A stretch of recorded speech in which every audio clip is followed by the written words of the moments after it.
vajadzētu parunāt bišķi vairāk par vadītājiem un pārdošanas speciālistiem. Šeit ir viena lieta, ko mēs esam pamanījuši, un man liekas, ka jūs arī minējāt, ka kompānijas pārāk augstas prasības izvirza, un tas bija normāli, ka jo vairāk cilvēks mēs viņam augstāku izglītību labāk. Mēs rakstam visās anketās augstāku izglītību.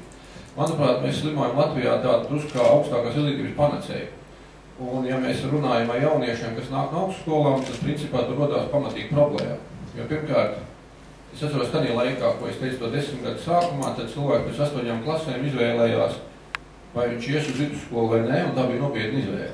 Aiz vidusskolas sekoja augstskola, tas visiem bija skaidrs. Šobrīd man liekas, ka tā izvēle tā kā nenotiek, jo visi jaunieši karjeru redz vadītāji krēslā, jā, un straujā karjerā, ko viņš redz filmās un tā tālāk un tā projām. Līdz ar to viņš izskriet cauri tai vidusskolai, neapzināti nonāk augstskola, apskola mums tāda tīri amerikāniski, viņam iestāst, viņi izsaka uz vadītāju vai milzīgi karjeru gaidām. Un praktiski mēs saņemam cilvēku, kas ir diezgan, nu, teiksim tā, nepiezemējams normālam darbam ilgtermiņā. Un mēs saskaramies ar to katru dienu. Teiksim, mana saruna nesen kaut kāda gada 3 atpakaļ jaunieti, kur bija strādājusi Rīgas filiālē 6 mēneši, viņa teikums bija priekšnieki. Es neredzu šeit perspektīvu, jo 6 mēneši man nepiedāvā vadītāju darbu. Tas ir kā joks, bet tas ir reāls fakts un tā ir reāla domāšana.